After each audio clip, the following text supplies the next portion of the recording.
আসসালামু আলাইকুম বন্ধুরা। সেদিন যে রসুন ক্ষেত দেখাইছিলাম, যে রসুন ক্ষেতে পানি দিছি, এখন যাইতেছি রসুন ক্ষেত দেখতে যে রসুন ক্ষেতের পানি শুকাইছে নাকি। পানি শুকাইলেই ঘাস মারা ওষুধ দিতে হবে। ঘাস মারা ওষুধ দেওয়ার পর ওই ঘাস একটু মরার পর আবার পানি দিতে হবে। এই দুইবার পানি দেওয়ার পর তারপরে ওই জোন দিয়ে নিড়াইতে হবে আর কি। রসুনের গোড়াগুলি ছাড়াই দিতে হবে, তাই রসুন বড় হবে। চলেন দেখে আসি। আর মনে করলেন চাকরির পাশাপাশি হালকা পাতলা একটু ক্ষেত খামারি করতেছি, আস্তে আস্তে বাড়াবো আর কি।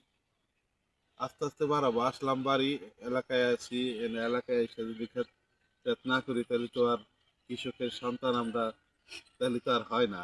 এই জন্যই ক্ষেত খোলা শুরু করছে। আচ্ছা চলেন যাই। আসুন। আর এই যে বন্ধুরা সেই বড়ই গাছটা, হ্যাঁ, এই বড়ই গাছের বড়ই পাকার অপেক্ষায় আছি আমরা। আর এই পুকুরটা দেখেন কত সুন্দর, আমার কাছে অনেক সুন্দর লাগে। আর ওই যে দূরে ক্ষেত দেখা যাচ্ছে, এখনো কুয়াশা, 7টা বাজে, তারপরেও কুয়াশা আছে। তো চলুন দেখি আমরা। এই যে দেখছো, এই যে কচু, এই কচু অনেক উপকারী, বুঝছো?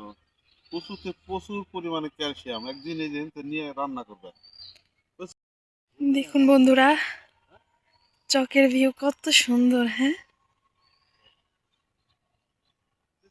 গ্রামে আসলে একটা শান্তির জায়গা। এতটা দিন যে শহরে বা ওইটাও একটা গ্রামের মতনই থাকতাম, বাট একটু শহরের একটা ভাব ছিল, তো ওইখানে তো শান্তি পাইতাম না। আর গ্রামে যা শান্তি, মানে এই শান্তি আপনাদের বলে বোঝানো যাবে না। চলুন আমরা রসুন ক্ষেতের দিকে যাই। এটা কার জন্য? পেঁয়াজ ক্ষেত। আরেকবার পানি দিবি। কি দেখেন? নরম নাকি, জমি নরম নাকি দেখতেছি। গাছ নরম। এই দেখেন কত রসুন গাছ, রসুন গাছে ক্ষেত ভরে গেছে। এটা হলো মুসুরি ক্ষেত। আমরা যে মুসুরি খাই না, এটা হলো দেশাল মুসুরি।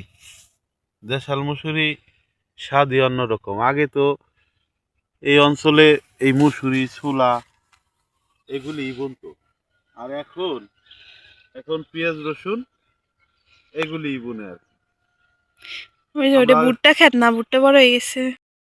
এই দেখেন বন্ধুরা, আপনার ভাবিরে নিয়ে আমরা এই প্রতিদিন সকালবেলা একবার আমার জমি দেখতে আসি, সাথে এই সুন্দর প্রকৃতি এগুলো দেখতে আসি। আর এই সাথে যদি এরকম সুন্দর প্রকৃতি থাকে তাহলে তো আরো সুন্দর লাগে, তাই না বন্ধুরা? আসেন আমরা যাই। বুঝছেন, সবসময় সাথে সাথে থাকে, সাথে সাথে থাকলে আমারও ভালো লাগে আর কি। মাঝে মাঝে ভালো লাগে না, ক্যারাম বোর্ড ট্যারাম খেলবা হয় না। চলো যাই।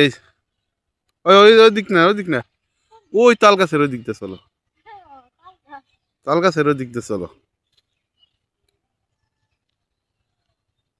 এ, না পানি নাই ওদিক। ওই দেখো ওই পাশে ভুট্টা লাগাইছে। আর এই যে জমিতে এই যে কি ডাকছে ওইটা,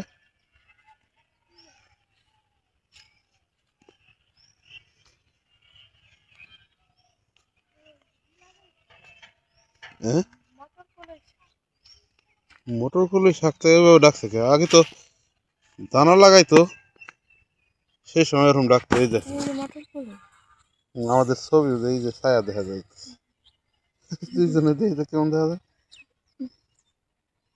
পাখি। এই তো পাখি উড়ে গেল।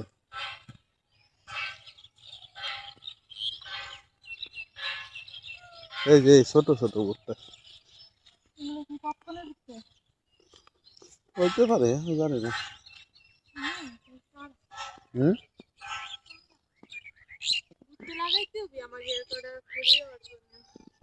পাখি পাখি জোর করে ভালোবাসা হয় না, আমি জেনে গেছি।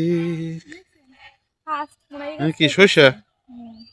এই যে শস্য ফুল ফুটছে, হ্যাঁ? খুব সুন্দর। এই পুরো শস্য ফুলে খালি ফুটবো, সেই সময় যা দেখা যাবি। এই পাশ দিয়ে বেশি গাছ হয়েছে, ওই পাশ দিয়ে ফাঁকা ফাঁকা। হুম। কি হয়েছে? কত সুন্দর লাগতেছে ফুলটা। হুম।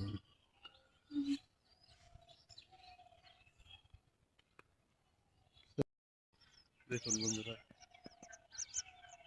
এই দেখুন বন্ধুরা, পাখিরা কি সুন্দর বসে রয়েছে, আমাদের দেখেও ডরাইতেছে না, বুঝছেন? এইটাই স্বাভাবিক, কারণ হলো এই শালিকগুলো হলো কি, আমরা ওই যে ছোটবেলায় বইতে পড়তাম, শালিক হলো উপকারী পাখি, বুঝছো? কয়েকটা উপকারী পাখির নাম বলো। এই শালিক হলো এক নম্বর। এই দেখো, এই যে কি সুন্দর করে এই যে জমির পোকামাকড় গুলি খাইতেছে। আর এই যে এই পাখিগুলি যদি না মারো,